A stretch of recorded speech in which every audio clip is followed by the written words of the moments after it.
And there's a degree of optimism kind of at the forum this year, I think. In terms, in terms of the investment that seems to be available. People are talking about trillions of dollars.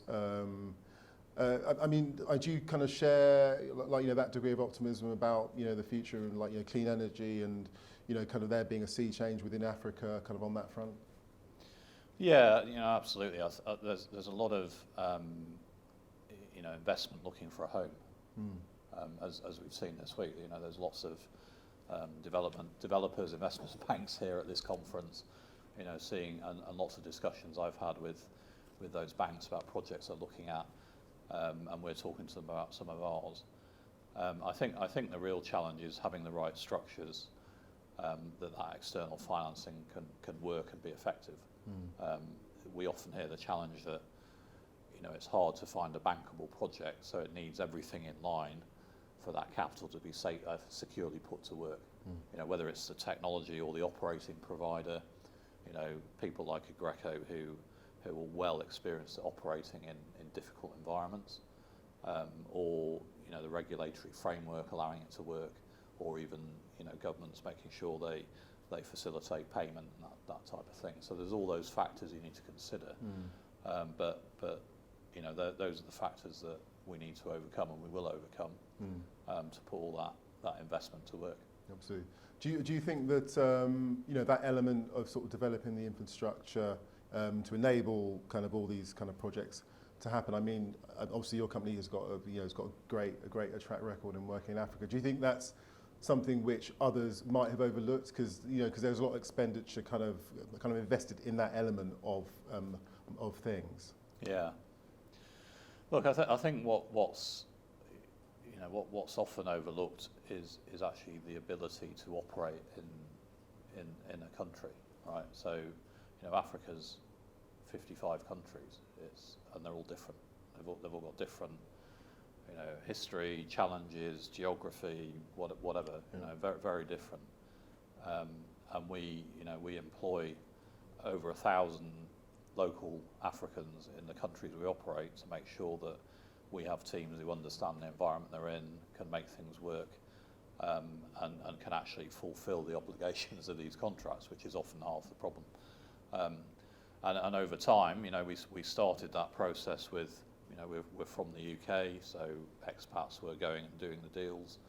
I've now got a team here this week who are all from Africa, building that business in their home country. So not only do they know how to operate, they're doing the deals with the government themselves, and really sort of taking that to the next level of evolution. And that local knowledge and understanding is ultimately what the investors are looking for. They want to know that their money is going to work, right, and that people know how to execute on that investment. Absolutely. And that's a huge value we think we bring from our many years of experience. I guess to some degree that can help to sort of maintain the long-term, that long-term element. If you have people on the ground that are associated kind of with the country and have that local expertise, then I guess in the long term that kind of bodes well, I guess.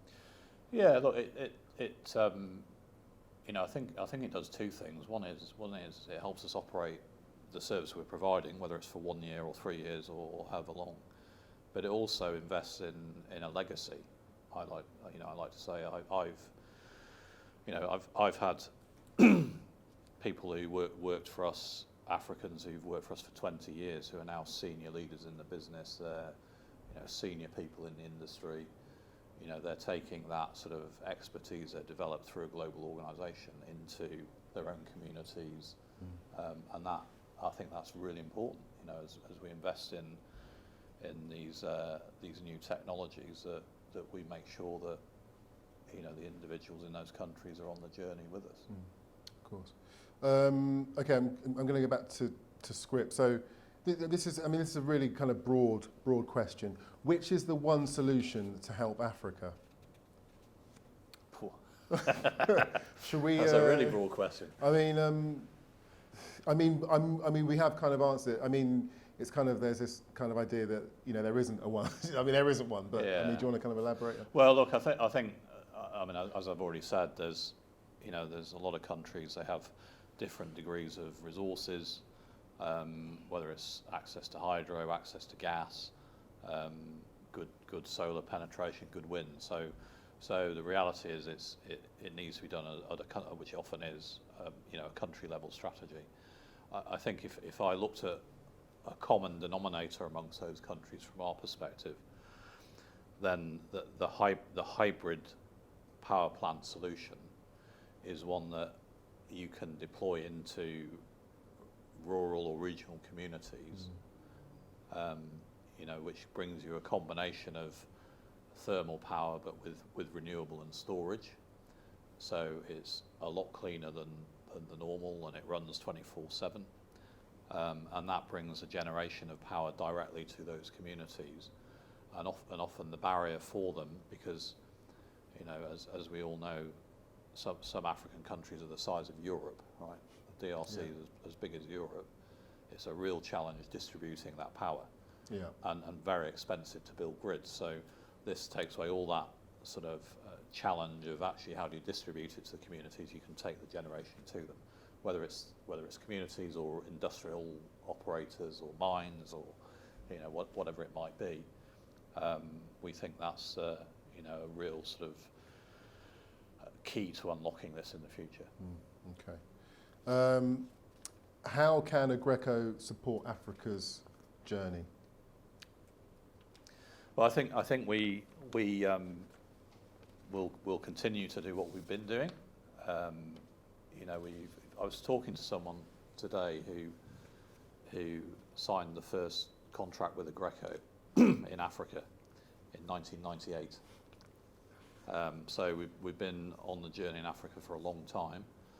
We've gone from that first contract to, I think we've operated in all but about 3 African countries over that time, in one form or another.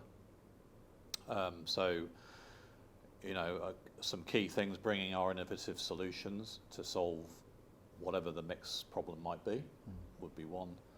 And what is also key is we do that in a sort of co-investment way. So we're sort of developing local talent, or even helping with other sort of projects in the areas we're working in, to help make sure we're using that power just to develop the development of the country we're in. Okay, and does now, for a company that's been involved in Africa, and as you said, different countries, does it feel like now the kind of the ingredients are there, kind of things are coming together to make that kind of long-term change that people have been looking to achieve within the continent for years now? Yeah, I think so. And I think it's, to be honest, it's stalled really in the last year. Yeah, as it has with a lot of people.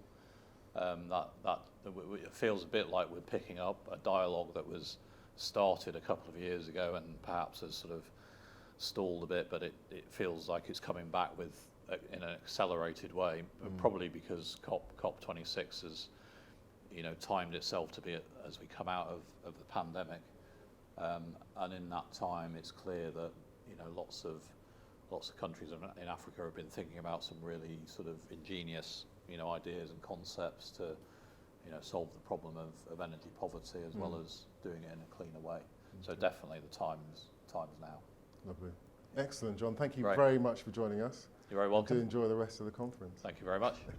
Cheers. Thank you.